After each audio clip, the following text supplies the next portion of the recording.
Biohazard.com.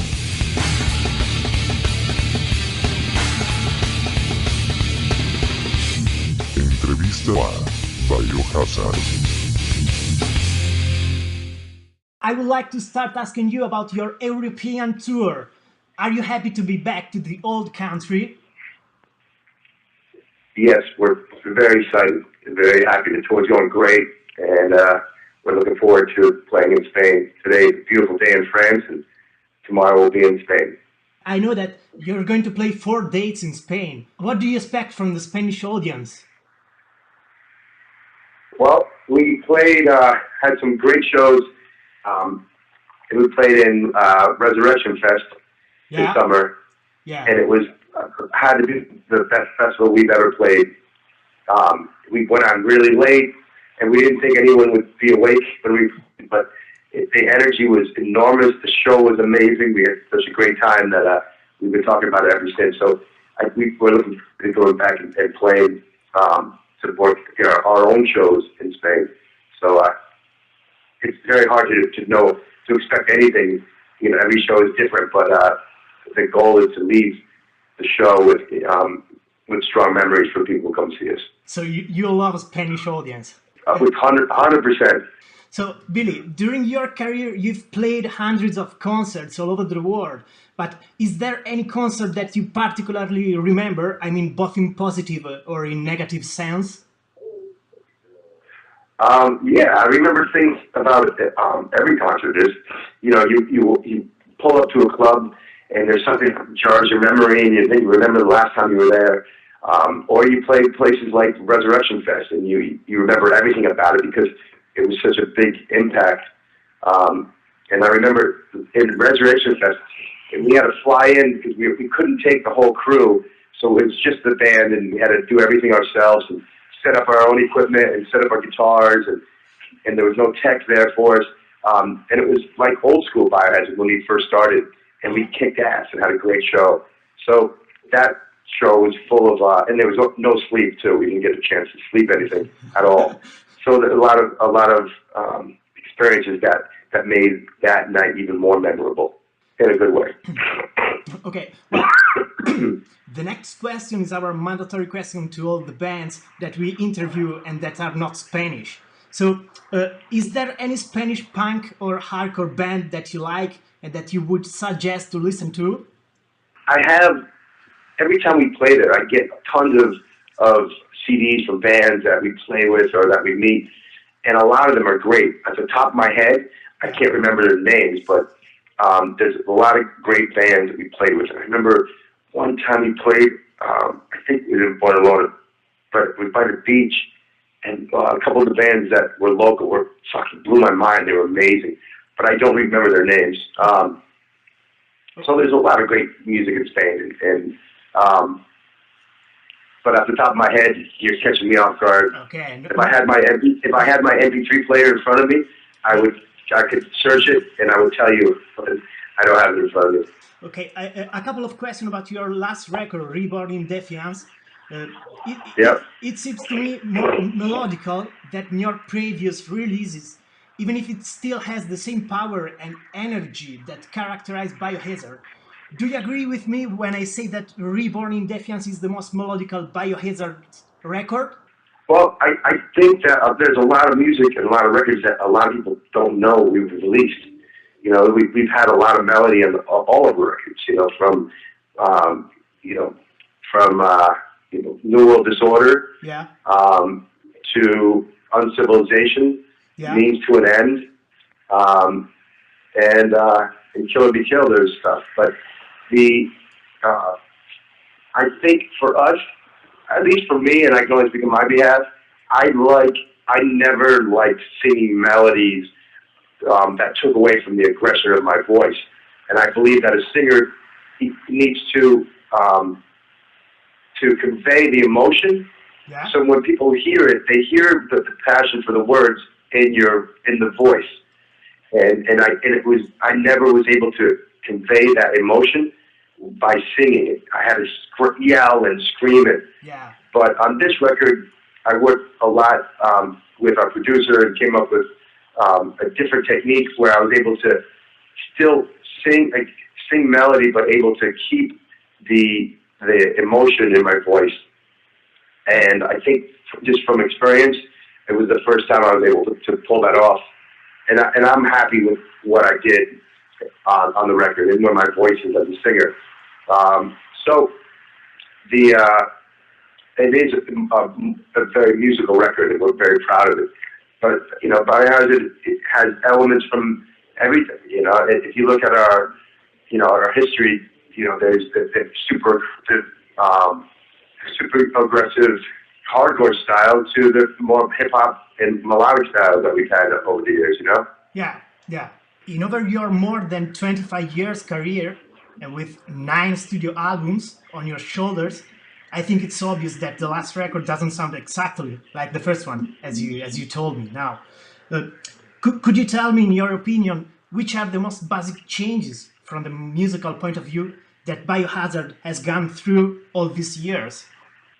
I don't look at it as change. I always look at it like growth. I mean, to me, change is good, but with Biohazard, like, it's more of a growth. I think having so many years apart and doing, you know, working on different projects and working with other musicians, we grew as musicians and grew as artists.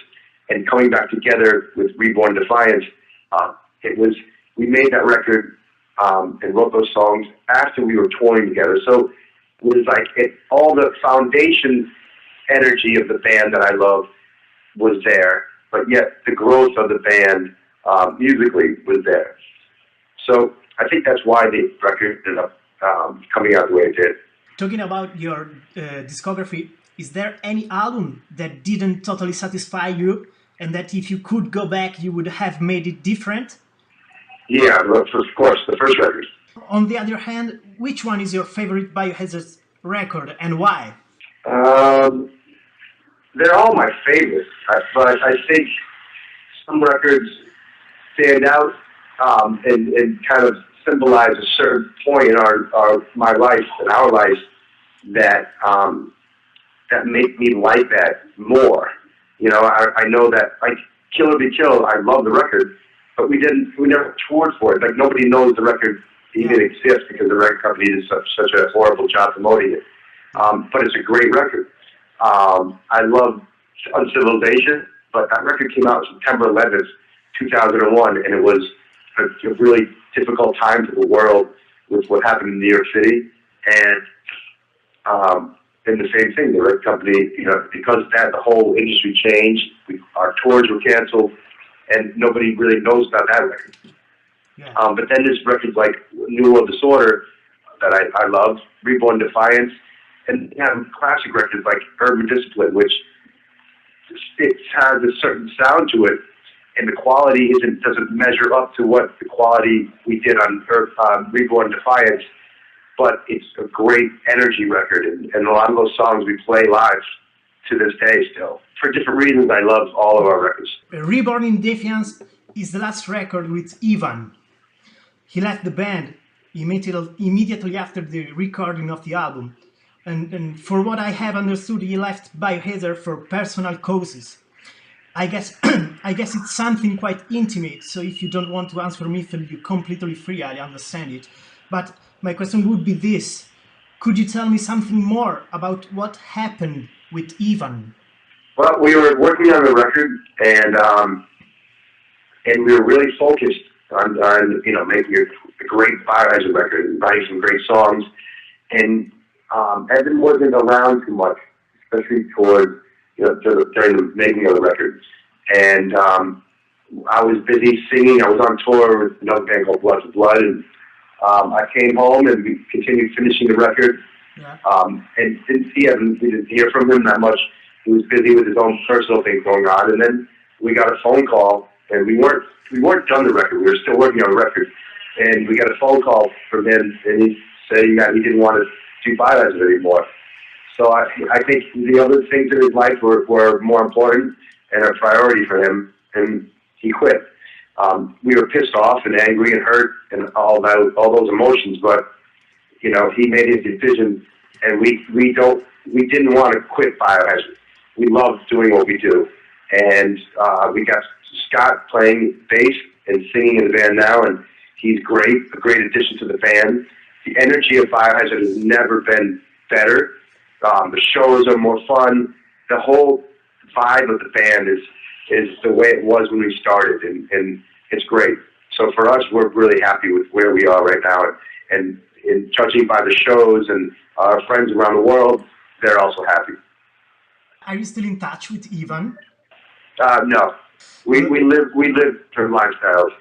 With this new lineup, have you started working with new material, composing new songs, or is at the moment your main interest touring and promoting Born in Defiance? Yes, we're working on new music, and maybe we'll play some new songs Monday. I would like to ask you, Billy, something quite general about Biohazard music. So I don't like to tag bands as punk or hardcore or metalcore or something like that. Biohazard is famous for mixing hip-hop, hardcore and metal, but if you had to define your music, what would you say? Well, when we started, we would play with metal bands who we loved, like Exodus or Sacred Reich or Overkill or Slayer, and even though we grew up with metal and there's metal influence in our music, the audience they were kind of like, that's weird. They're not true metal. They're kind of a little bit of hardcore. But then when we play with hardcore bands like Cro-Mags or Agnostic Friend or Sick of It All that we loved, we were too metal for those crowds, and it was like we never really fit in with anybody. And I think what that created was a new style for people, and we just call that style Biohazard. It's a mixture of all of our influences. On the other hand, I like to know your relationship with the hardcore scene, because you collaborated with a lot of bands, as you told me, of the New York hardcore scene, and you have even published in 1992 a cover of We're Only Gonna Die of Bad Religion. And for example, in 2001, in Unified, you said, and I quote, "Fuck religion, all the world will worship hardcore." So please tell me what's hardcore for you, and how would you describe your relationship with it?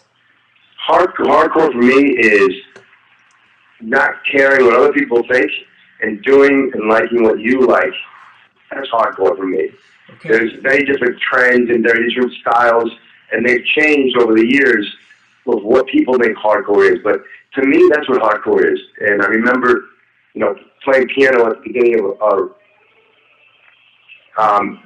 playing piano on a record and having kids say, "That's not hardcore. You can't play piano on a hardcore record."